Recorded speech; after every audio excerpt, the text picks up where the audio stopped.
everyone. I'm Nicole Byrne, licensed marriage and family therapist.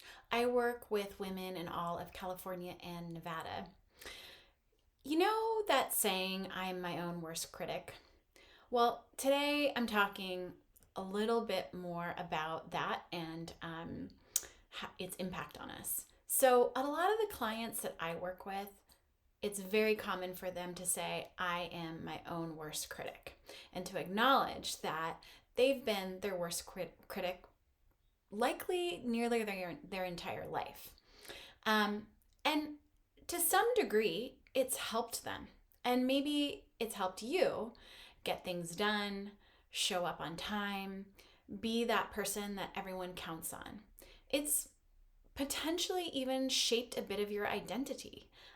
You're independent. You are high achieving. People know that, like, they can rely on you, right?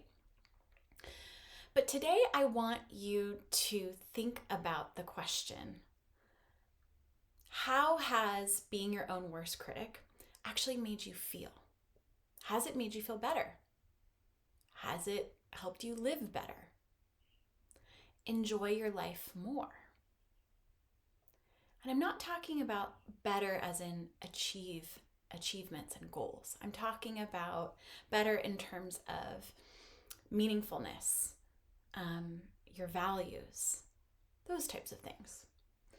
So I'm going to talk about why self-criticism might be actually quietly draining you, and how you can start building a new kind of inner support system where you can still be independent and have success and simultaneously feel better. So, as I mentioned, the self-critic, it has its benefits. It's helped you perform, made you responsible, it's kept you sharp. And maybe you fear that if you stop being hard on yourself, that you'll become lazy, you'll let yourself go, you'll fall apart. Maybe even you'll be a person that you don't really respect, right? Like someone that needs a lot of validation or whatnot, or needs a lot of help. I want you to know that you're not alone in this fear. And I also want you to know that the cost of the strategy of being highly critical of yourself is burnout, often. It's heightened anxiety, and it's this constant feeling of never enough. Okay? So, to illustrate what I'm talking about here a little more, I want to invite you to kind of drop into imagining with me a little bit. Okay? So, we're going to talk about two coaches. So, coach number one is the critic. Okay? This is the coach that I want you to imagine is frequently yelling at you from the sidelines, scrutinizing you for what you're doing and not doing. You know, saying like, what were you thinking? Push harder or you'll fail. Why did you do that? I can't believe you did that. 10 push-ups. Okay? So maybe with this type of coach, you actually are going to run faster and you're going to play harder. But after having a coach like this for years and years, likely you're going to burn out.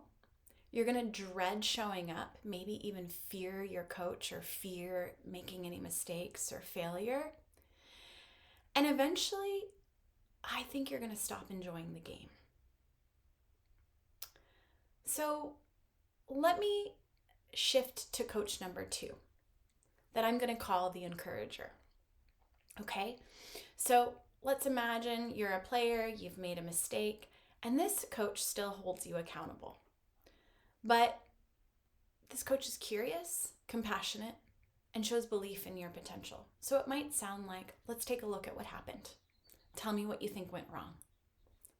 Okay? Let's learn from this.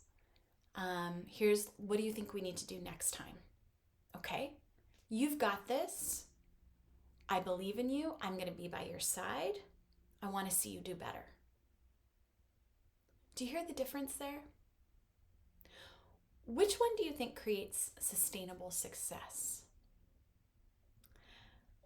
I believe, and it's something that I tell my clients, that the coach that's encouraging is the coach that's going to create this sustainable success. In ACT, acceptance and commitment therapy, we talk about diffusion, which is sort of this fancy term for noticing the thought instead of getting hooked by the thought. So it's noticing the self-critical thought, and rather than going down the rabbit hole of beating ourselves up, it's catching it and saying, is there more encouraging way that I can talk to myself? So in ACT, we also use self-compassion, not to lower standards, but to make growth possible without so much suffering. So I'm here to tell you that you don't have to trade success for softness, okay? You can have both. You can both be successful and you can be kind and gentle. You can have clarity on what's going on with yourself, what you might be not doing well, what you need to improve on, and you can still offer yourself care. You can be accountable and encouraging at the same time. So I can imagine that you've achieved a lot in spite of your inner critic, not just because of it.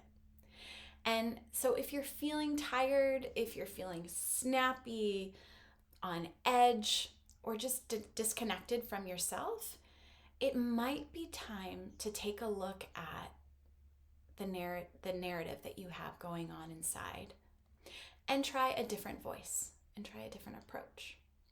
If you want support navigating this shift, you can check out other videos on my YouTube channel. Just go ahead and hit subscribe. You can also visit my website that I'll link below, where I have blogs, or you can go ahead and schedule a complimentary consultation with me, and I'd be happy to chat with you about therapy. Because I really believe that you deserve a coach that believes in your possibilities, not just your perfectionism. So take care, and I hope to see you again soon. Thanks.